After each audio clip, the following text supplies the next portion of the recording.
જીવાત્માને ભગવાનને રસ્તે જતા છેલ્લો શત્રુ માન આવે છે. માનને જીત્યા પછી સીધા ભગવાન મળે છે. જો હેતુ ભક્તિ હોય તો નો પ્રોબ્લેમ, પણ હેતુ માન હોય, ઉપસવાનો હોય, તો આપણી તે ક્રિયા ભક્તિ ઉત્પન્ન નહીં કરે. તે જરૂર દેહાભિમાન પેદા કરશે. અને યુગો યુગથી જન્મો જન્મથી પડી ગયેલી આ આદત છૂટે એવી નથી, સમજાય એવી પણ નથી, સમજાણ્યા પછી પણ કાઢવા મથો તોય જાય એવી નથી. કેવળ એ ગુરુ કૃપાથી જ આ અહંકાર નાશ પામે છે, બીજો કોઈ ઉપાય નથી. પણ કોઈ દયાળુ સંત એ આપણું બગડતું જોઈને આપણને ઝાટકે કે અપમાન કરીને કે ભીમાં લઈને કે પ્રોસેસ ઉપર હરણ ઉપર ચડાવીને આપણા અહંકારને ઓગાળે તો ઓગળે.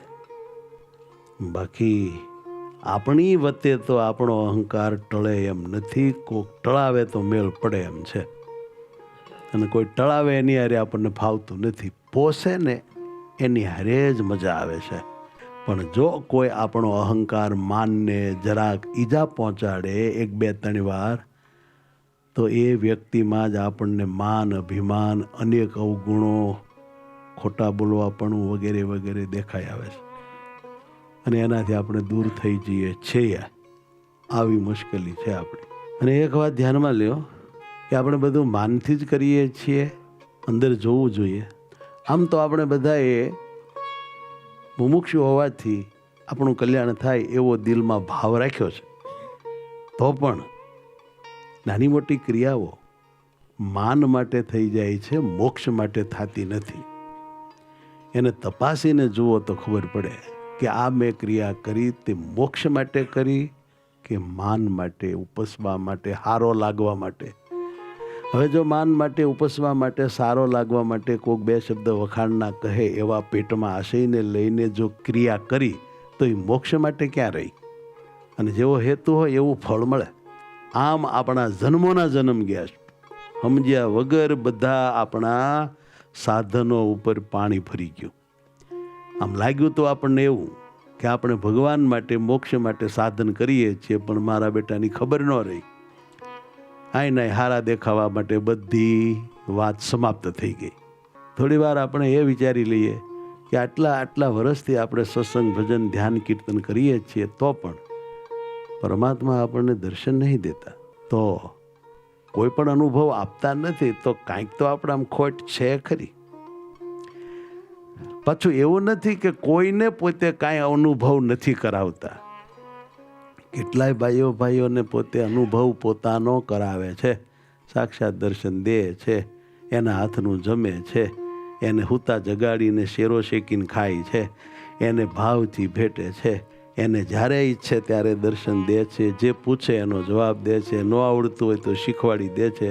આત્મામાં અખંડ તેજોમય મુક્ત મંડળ વચ્ચે ભગવાન દર્શન દે છે. ઘણાને આવું બધું થાય છે. આપણને નથી થતું એનું કાંઈક તો કારણ હશે. આપણે ભગવાન માટે જ નથી કરતા, માટે ભગવાન આપણાથી રહે છે ડરતા. આપણે જે કાંઈ કરીએ છીએ તે કેવળ ભગવાન માટે જ કરતા હોઈએ એવું દેખાતું નથી.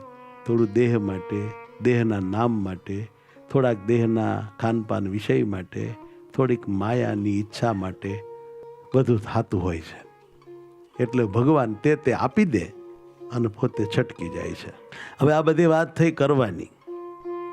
હવે વાત કરું છું ન કરવાની. આપણને ખબર છે આપણે જે નથી કરતા ને એ પણ માનને લઈને નથી કરતા. અને આપણને એમ લાગે કે આ કરીશ તો આમાં કાંઈ બહુ ઉપસવા મળશે નહીં, બહુ માન મળશે નહીં, એટલે ના પાડીએ કે મારે એ નહીં કરવું. એટલે ન કર્યું એટલે નિર્માની થઈ ગયો. ન કર્યું તે માનથી જ ન કર્યું. આપણી પ્રવૃત્તિ પણ માન છે હેતુ જેનો એવી હોય છે, અને આપણી નિવૃત્તિ પણ માન છે હેતુ જેનો એવી હોય છે.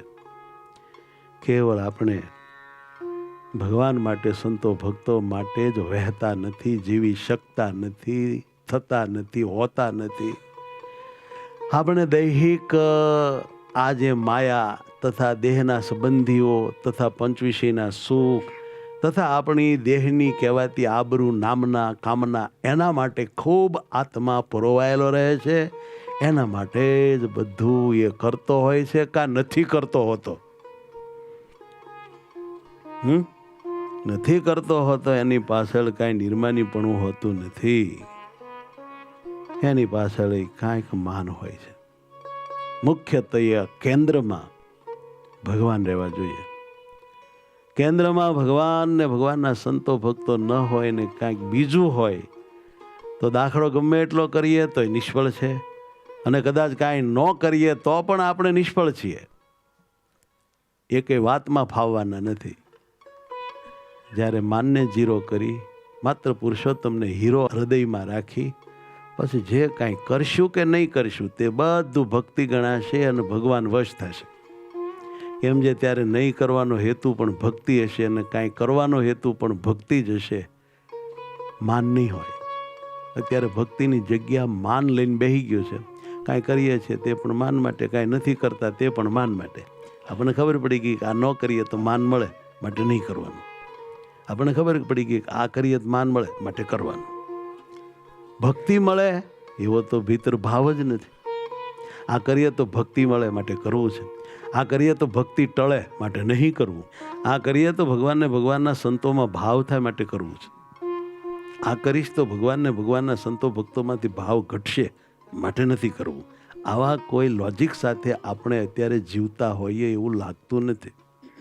થોડું થોડું જીવન છે, થોડું ચીલા ચાલુ છે, પરંપરામાં હાલું આવતું હોય, એકાબીજા જીવતા હોય, એમ હવની હારે લોલે લોલ જીવતા હોઈએ છીએ. પણ ડિટેલ્સથી સમજીને આપણે આપણું જીવન જીવતા હોતા નથી. પરિણામે વર્ષો હાલ્યા જાય છે અને પ્રાપ્તિ જે થવી જોઈએ તે અનુભવાતી હોતી નથી. માટે બહુ સમજપૂર્વક ખબરદાર થઈને, ઝીણું સમજીને, સાવધ રહીને કેવળ ભગવાનને વિશે પ્રેમ થાય એને માટે આપણે તમામ ક્રિયા કરવી જોઈએ.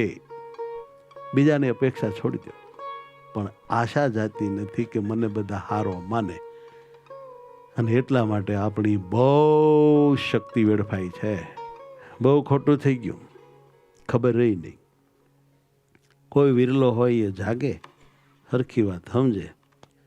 હવે શત્રુ છે માન, એ આપણને નુકસાન કરે છે. એ શું શું નુકસાન કરે છે, એનાથી શું શું આપણને ખોટ જાય છે, એ આપણે વિચારવું છે. અને એ પણ સ્વામિનારાયણ ભગવાનના શબ્દોથી જ. ગઢડા પ્રથમ પ્રકરણનું 56મું. માનથી દેહાત્મ બુદ્ધિ દઢ થાય છે.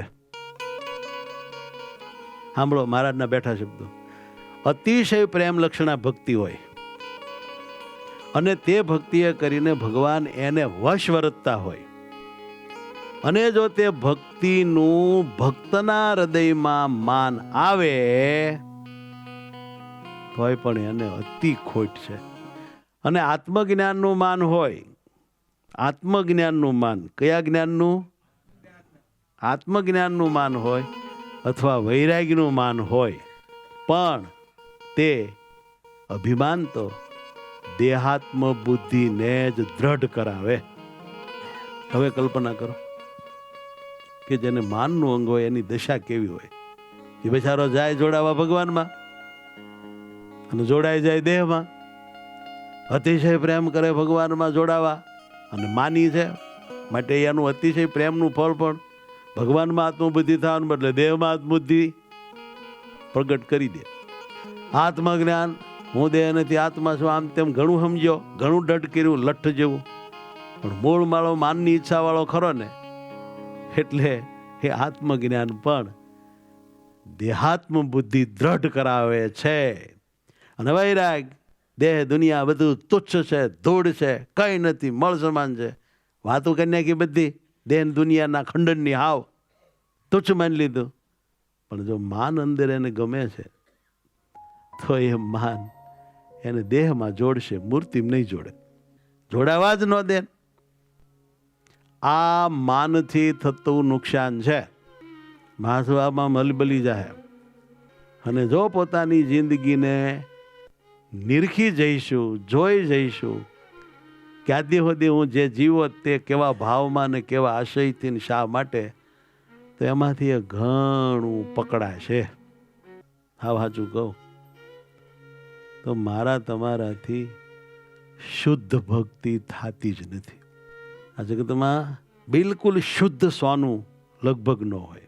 કોઈ હાર, કોઈ વીંટી, કોઈ માંદળિયું, કોઈ મુંગટ હોય 100% કુંદનનું ન હોય. માલકેટ થોડું ઘણું તો ભેળસેળ કાંઈક હોય તાંબુ પિત્તળ. એમ આપણા હૃદયમાં 100% પ્યોર ભક્તિ હોતી નથી. અંદર કાંઈક ભેળસેળ હોય છે. અને તમે કહેશો કે કયા આધારે કહો છો? હું એ આધારે કહું છું કે જો પ્યોર ભક્તિ હોય તો અખંડ ભગવાનને આપણા આત્મામાં પ્રગટ રહેવું પડે, દર્શન દેવા જ પડે. પણ પ્યોર ભક્તિ નહીં હોવાથી એમને આપણા આત્મામાં પ્રગટ થઈને આપણને દર્શન દેવાની તસ્દી લેવી પડતી નથી. અને ગોપાલ સ્વામી, ગુણાતીતાનંદ સ્વામી આ બધા સાધુ અને અખંડ મૂર્તિ આત્મામાં દેખાતી. આપણે એવું નથી થતું, નથી દેખાતું. એનું કારણ શું છે ભાઈ? શુદ્ધ ભક્તિ નથી, એ જ કારણ છે. કાંઈક ભક્તિ માનથી ભળેલી છે, કાંઈક ભક્તિ વિષયની આસક્તિ ભળેલી છે, કાંઈક ભક્તિ દેહાસક્તિ, સંબંધીની આસક્તિ, ધનની આસક્તિ, ખાનપાનની આસક્તિ, કાંઈક આ લોકની, કાંઈક અહીંયા જરા હારા મોટા દેખાવાની આસક્તિ આપણી ભક્તિમાં ભળેલી છે. માટે ભક્તિ કેવળ ભગવાનને સુખ દેવા રૂપ જ શુદ્ધ સ્વરૂપમાં આપણામાં ક્રિએટ થઈ નથી. એટલે ભગવાન પકડાય નહીં, પ્રભુ વશ થાય નહીં. આવી આ માનની કથા છે. માટે માન જેવો કોઈ ડેન્જર અંતઃશત્રુ નથી. ભક્તિમાં કોઈ ભેળસેળ હોવી ના જોઈએ. ભક્તિ અતિ શુદ્ધ હોવી જોઈએ. શુદ્ધ ભક્તિનું સ્વરૂપ છે તુમ બિના તુમ મુझे और न दइयो यही वर में पाओ.